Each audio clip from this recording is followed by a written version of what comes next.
Well, here's a short little update video. I set this thing into temperature mode last night, so that it would be set at 16, and you can set it up or down, but you know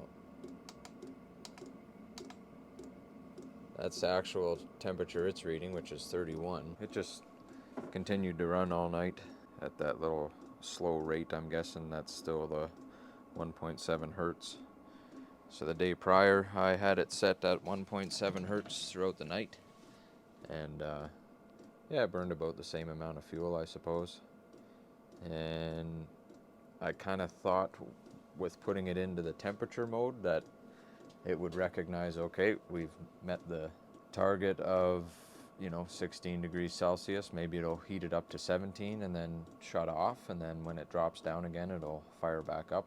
But that's not how this system works.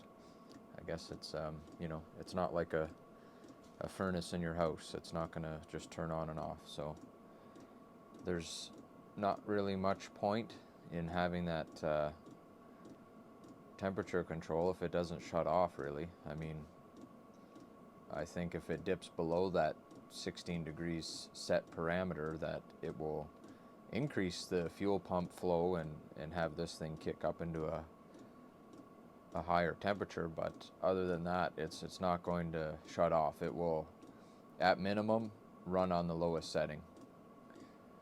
So that's a little bit frustrating. Well, if I were to give a review on this diesel heater, it spent the night on its lowest setting. Well, that's essentially what it did. I had it set to 16 degrees Celsius in here.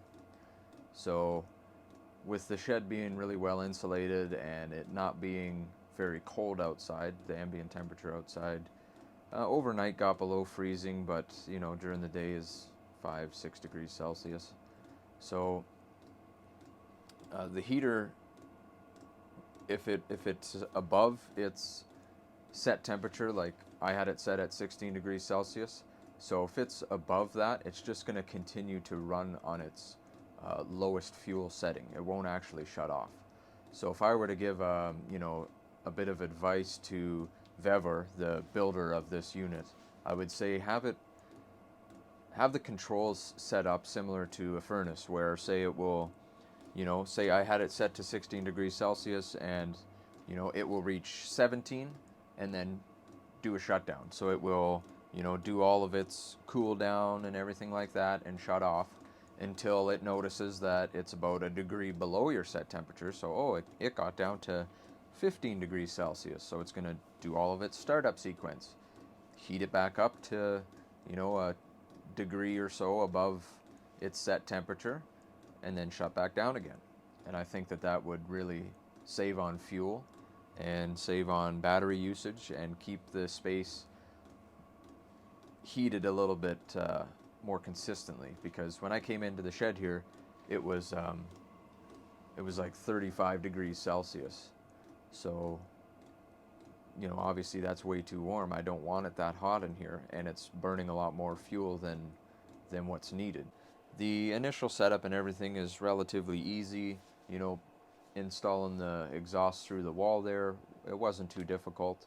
I made a plate and ordered some pieces online from Amazon there, so it all seems to go together well. The true test and the true review is going to be how long this unit lasts. For the price, I mean, realistically, I paid $200 Canadian, so that's roughly the same price as one of these electric heaters that I got from Home Depot. When I run that heater and it's super cold out, I notice probably $100 bill for a month running that thing in the dead of winter. Typically in the dead of winter, I try to stay out of the shed unless it's necessary for me to come out here and get something, because I'd like to keep it sealed up and retain as much heat as I possibly can. So if I need to come out here, I don't want to be just coming out for fun type of thing. But with the heater, with it not having its standalone capabilities, I plan to just use this for when I'm in the shed, and when I want to come in here for the at some point throughout the winter and just do a project or something, I can come out here and crank up the heat in here and kind of offset my electricity costs by using this thing. If it did this functionality like it is right now, where it just spooled up to cool itself down, so it's gonna have the fan run at a higher speed and, you know, do its cool down sequence, I think it could easily do this. And if you've got a well insulated space, then, you know, there's no reason it can't be shut off for half an hour or something or so until it cools down again, and then you could have it fire back up again all automatically, which is kind of how I thought this thing worked, but turns out it's not that way. I don't really want to run this by itself anyways. Like I did the last 2 nights, I ran it throughout the whole night with it not being attended. So I pretty much topped it up. Like last night I filled it right up to the top, but I ran it at high for a little bit with the door open and was trying to burn off any smells that are coming out of here. And, you know, I was testing with the controller and everything there. So anyways, it ended up being right here, and overnight, once it reached its temperature in here, it just started running on the lowest fuel setting, and the fuel got down to, you know, roughly about an inch above empty. And I say that because the bottom of these diamond patterns on here is right about where the fuel pickup is, so I guess you can't really see that there, but you're limited to where the fuel pickup is, which leaves you about, you know, an inch of fuel left in the bottom of the tank. So if they could do some added functionality to this thing, it would be more usable for the consumers, and it would save fuel, be even more efficient.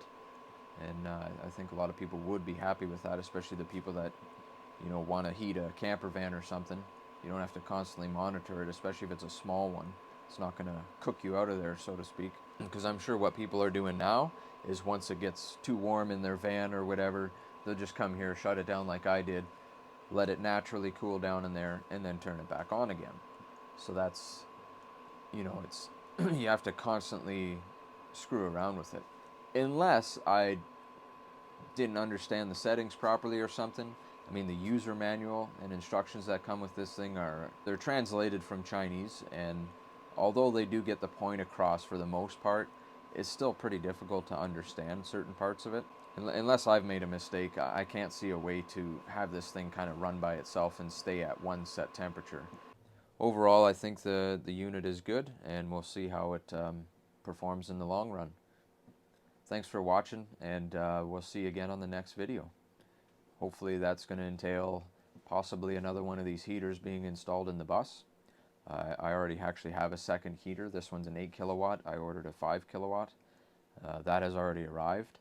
And I actually ordered another 2 kilowatt little small unit because this thing is just cooking me out of the shed. So I may switch this one out for probably the 2 kilowatt unit, and then hopefully that one can just run at its lowest setting and then still maintain a decent temperature in here where it's not a sauna when I walk in the door. So thanks again for watching, guys, and we will see you on the next adventure.